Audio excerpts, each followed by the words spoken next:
Camera is good. Okay. Hi, my name is Tony Chow. I'm 35 years old and I've been in the TV business for 15 years. And currently I'm actually wearing the hat of the president of the Association of Independent Production Companies, as well as I also run a training school that focuses on industry professional training for the media industry, as well as I'm heading a distribution and production company called Off the Fans. We're based in Amsterdam. I think the media industry has taken off quite a lot in terms of the development of technology, as well as also the changing landscape in terms of content production. As I think in the new economy, the most important thing is actually, or the most important asset is actually intellectual property, coming out with compelling ideas where we're competing for a lot more eyeballs in different platforms. And I think the internet has changed a lot now. We're not just doing a one way of traditional kind of broadcasting where you reach out to audience through a screen box or a TV box. Now you can practically reach out to the targeted audience in different ways, like the internet or mobile phone and so forth. So I can see that there's a lot more development for content producers moving forward, because there are going to be a lot more niche content coming up.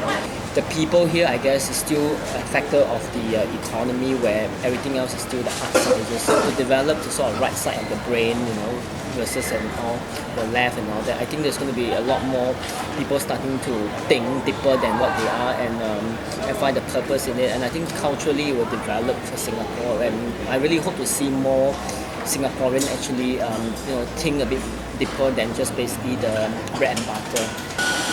So I think the world is changing so rapidly that even now, not just politics but in everything else, in some way I think people need to speak up and get more involved, more engaging, because media is becoming more, it's no longer passive anymore. People are actually able to be having interactivity, they can make comments, they can reach out to suggest things and all that. So I think for Singapore to grow, the younger generation has to really come forward and contribute, and not just be a passive listener or even a passive doer, but really have to do something that actually will make this country better. Because if not, I fear that more and more people will leave the country, because in some way sometimes you do see like Singapore, you don't really feel that this is Singapore, because there are a lot of foreigners now. So we're kind of like, really, while we're a melting pot, it's interesting to have that cosmopolitan feel. But the question then is, what is Singaporean? What is Singapore? We have the user generated content kind of era nowadays, where you literally can pick up a camera and upload stuff on YouTube and you reach out to a lot of people, right? I mean, one of the classic examples is that while the government is trying to be creative, through the Media Development Authority, they even come up with a rap video to actually put on YouTube, and within 5 days you have like 100,000 hits. So, and I think you can monetize those actual kind of return from user-generated content or from uploading stuff, because there will be a business case for that as well, not just purely sharing alone, but really you can look at it as a very interesting business proposition, how you can monetize that, not just through advertiser sponsor kind of method, through sponsorship method, although that's still the current business model. When you have traffic, then you can, people want to get the eyeball, then advertiser pay money, and that's how Google works, and that's how basically YouTube works as well, our bubble gums and so forth, and even I suppose Joost, but Joost probably adopt it more from a professional video content rather than just any kind of content. So there will be room for all, in the new media landscape, the new playground, so to speak. We're just talking that you can't really sort of like assume what the audience wants to watch, because today is really, because people are not watching TV, they're actually turning on to the internet. I think the statistics show that people spend more time watching stuff on the net than actually watching on the TV set, because things are outdated anyway very quickly, especially TV. You acquire shows and you create some local shows that are not interested and you assume they're interested, then people actually are not watching. So your viewerships have been dropping. This whole idea of viewer created content, VCC, which was really something that pioneered by Al Gore and created in the States. Obviously, I think what he did was he bought over a cable channel, so that's why it makes business sense. Because if you do it entirely on the internet, it's still going to be very hard to sort of like sustain the kind of portal just entirely on the net. So you have to have a channel or broadcasters attached. So his idea was actually having bought over a cable channel. So he have a cable channel to also simultaneously broadcast program. At the same time, he can do it through the website called Current TV.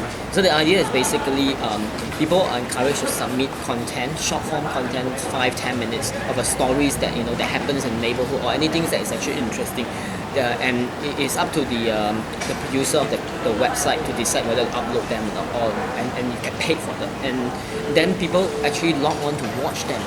Maybe this is not entirely original, but I would love to sort of using this as a model to create something that is customized for local for Singapore and have something similar like Current TV.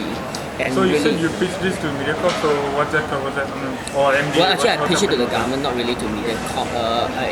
Actually, there's no reply yet. It was about a year ago, so I'm still waiting for them to see are they interested, because they were actually looking at new media. They're looking at something that is actually beyond just Mediacorp. And the whole idea when I pitched to them was because they were suggesting to me that is that something that you think can help the independent production company in Singapore to grow beyond just a local TV station, because there's so limited opportunity just with a monopolistic structure, sort of free to air channel, 6 channels or so, and there's not really a lot that you can actually get out from public service broadcasting alone. But maybe the downside of it is that we need to actually have the seed fund from government first to begin it, because it will be a very, very heavy investment to actually get the portal, or even maybe talk to StarHub or something to take one cable channel, open a cable channel for us to do that and tie into that one.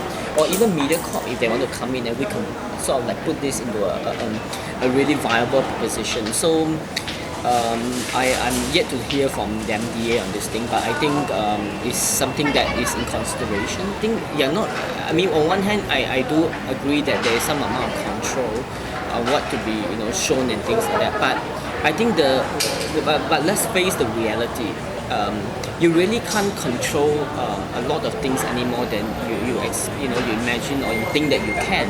For example, the last year election, a lot of people don't watch TV and or listen to a lot more view than just the ruling party view. They get a chance to listen to other point of views through internet, through YouTube, through mobile. The government can control what you put out on free to air TV. That's their prerogative, because they can suspend the license on Mediacorp if they put up something that is not according to the regulation. But on the contrary, if you want to have a channel to get people to open up and all that, you can put up there on internet anytime. The challenge then is actually the investment of it is expensive. Who will put money into it? At the moment, I think if you really talk about the ability to put something to get this infrastructure set up is the government, not really just any private investor, because there's no reason for private investor to want to invest on this thing. This is a long haul thing. It takes about, you have to stay on it probably for, I would say, 5-7 years before you can even break even. So that's why you have to have deep pocket for that kind of stuff. Which means to say, if you want to really get a portal set up, enough space to actually hold such a lot of content, and then have a cable or even a free-to-air channel attached to it so that you can put on. But then the problem is that will sponsor be interested to even place advertisement on a very localized content thing. So it's always that kind of challenge, which has always been the problem with us, because at the end of the day, it's also not the government to put money for everything.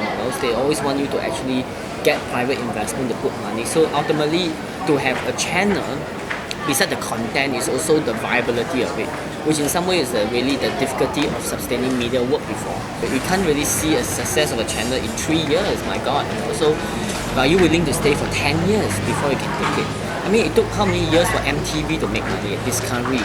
So many years. And some channel took almost 15 years before they even see, black in the book. I really think Singaporeans are very creative. Some of the stuff that I saw on YouTube that probably were from Singaporean, they could be doing a parody or a spoof of another video. They recut it. God, that creativity, that creative energy, that creative juice that come from them is actually, I would disagree if someone says Singaporeans are not creative. We are creative. So just given the opportunity. So by having this idea of allowing people to submit content and pay them even not a lot of money, but I'm sure they will, even a token, they'll feel that appreciated for. They will go out and take a video cam and shoot something, and you never know, the next big story will come from there. So I think that's what I feel can be done to get Singaporean. If you talk about building a creative nation, building a creative industry, then you really have to put money to where your mouth is.